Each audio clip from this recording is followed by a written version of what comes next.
I'm going to start by asking questions, the 5 minutes that's been allotted. And I'm going to tell you what the question is that will be asked of each of you. And the toughest part is you have to answer in a brief manner. That's hard for, almost impossible for senators, and I'm sure very difficult for judges as well. But the question is, who's the one person in your life who is an inspiration, a role model, or a mentor that you think is more responsible than anyone for your sitting at this table? And while you're thinking about your answer, it has to be brief. I just want to add, I'm not going into a long question about the cases that you've presided over or clients you've represented. You have gone through not only the White House scrutiny, you've gone through the American Bar Association scrutiny. They have found every single one of you well qualified, and I accept that decision and don't quarrel with it.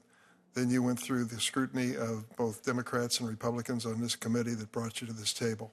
So congratulations for sitting in those chairs. I wish you the best. And Judge Austin, your answer to my question? Yes, Chairman Durbin. Judge Matthew Perry would have to be my biggest influence in my legal career. He was not only a consummate jurist, he was the epitome of grace, dignity, respect, thoughtfulness on the bench. He made sure that everyone that came before him understood that they were going to have a fair trial, fair hearing in front of him, and that he was going to give them his full attention and make whatever decision he made with all due diligence. And I hope that I can replicate his characteristics as a judge if I'm so confirmed. Thank you, Judge. Judge Becerra? Thank you, Senator, for the question. I'm going to beg your indulgence and not make it just one person. I'm going to say that my parents certainly are the greatest influence. I think when you grow up with people who believe that you can do anything, at some point you start believing that maybe you can. So for me, it's my mom and my dad. Thank you. Judge Damian? Thank you, Chair Durbin. Well, this is hard because I have all these people behind me, and I feel bad if I don't name one of them.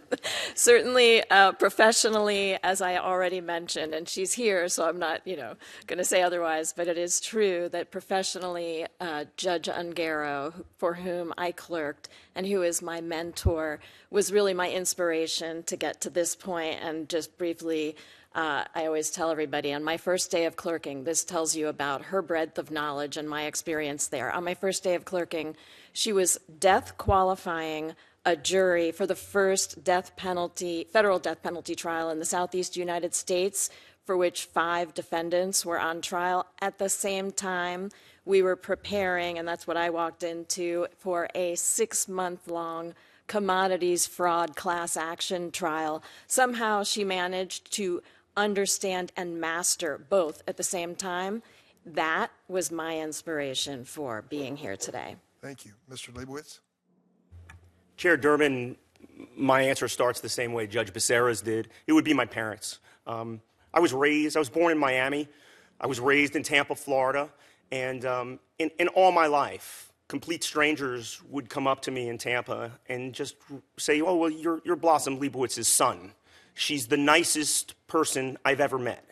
And I'm obviously biased, Mr. Chairman, but I mean, that happened to me regularly. And her sense of kindness, her sense of decency, if I'm so fortunate to be confirmed, it is her decency and it is her disposition that would take the bench. And my father, it's a pretty similar story, but a different trait.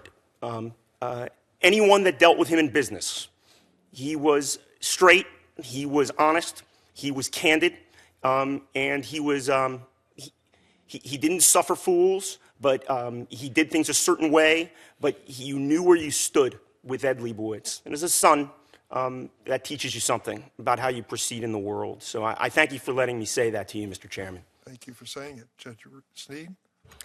Yes, I would say my mother, my grandmother, and my great-grandmother. I know that's 3 people.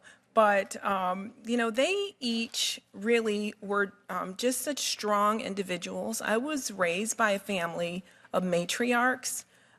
None of them attended college, and, they weren't wealthy, but they were full of passion, determination, and optimism. They worked incredibly hard, and really provided a stable foundation for their family and gave us family values that I carry with me here today. Thank you. Mr. Sheriff? Thank you, Senator. Unequivocally, my mother. I, growing up, saw how hard she worked to support the family while earning her education over many years, and the value of that she put into or demonstrated for me and my sisters was unequivocally a motivation for me to go on and do the things that I have done. Thank you.